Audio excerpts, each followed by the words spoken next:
I don't know if you can see what I got here or not, but I know I couldn't see if I was in the back. But for those that can't see, this is a cluster of maple tree leaves. When we were little, we used to call them helicopters because when you throw them over here, they fall down like a whirlybird.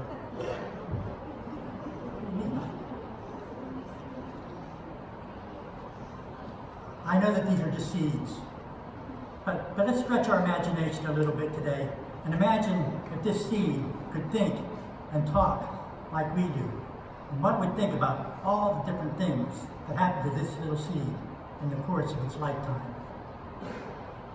Oh, in the beginning for the seed, things were wonderful.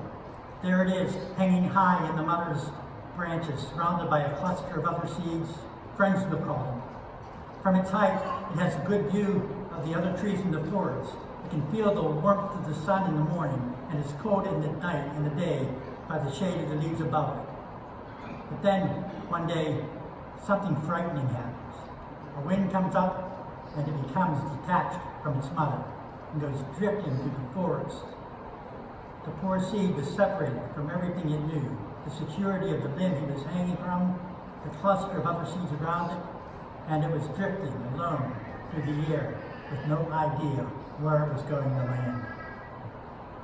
But finally, it did land on the ground. What an awful place, it thought. It was dark and damp. It could feel none of the breeze that it so enjoyed while hanging in the tree, but rather everything smelled of mold and dirt and rotting leaves. What a cruel and useless existence, it thought, as it lie there day after day on the forest floor. Then, it didn't know how many days had passed. Something new began to happen. It could feel some warmth from the ground, and it realized that there was something growing from his body, reaching down through the soil and into the earth. And it was only a few days later that it sprouted up out of the ground. How excited it was. They could again feel the breeze, though only a breath of what there was before.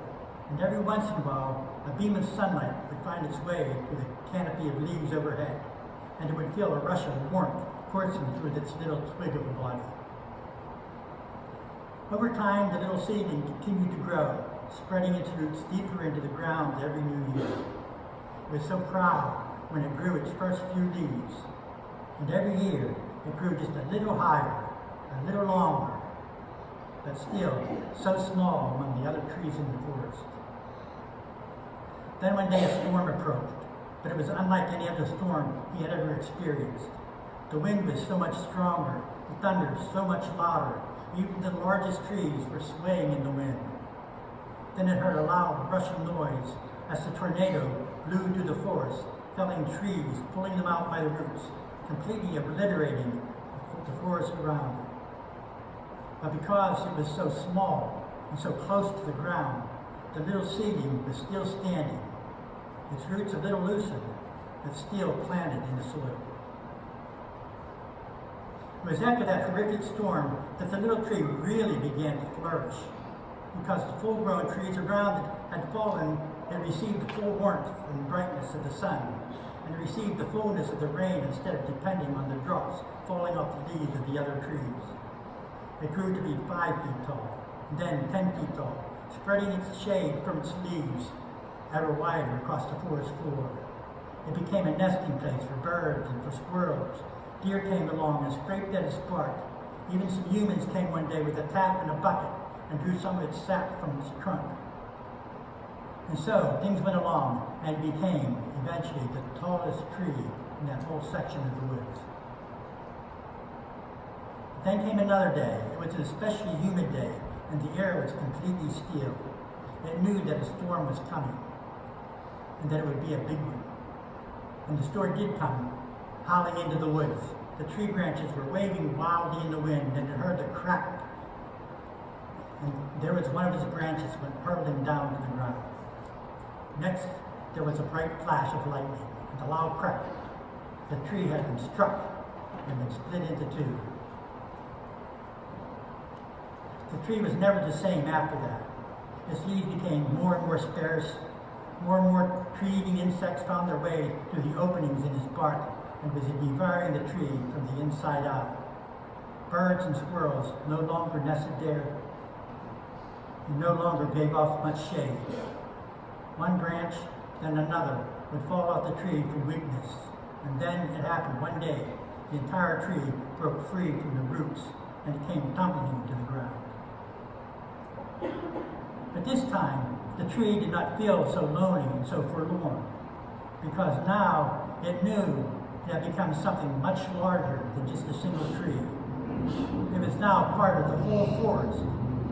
It was its rotting remains that fed the soil with the nutrients necessary for new life.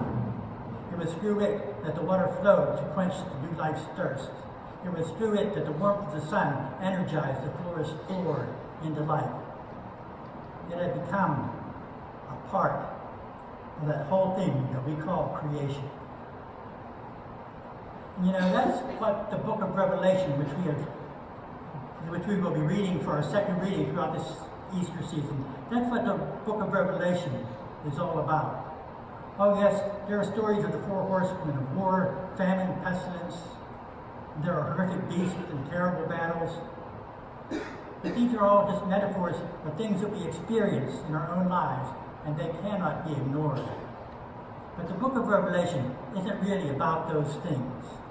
It's about the victory that had already been won, the victory that had been won by and through the Lamb.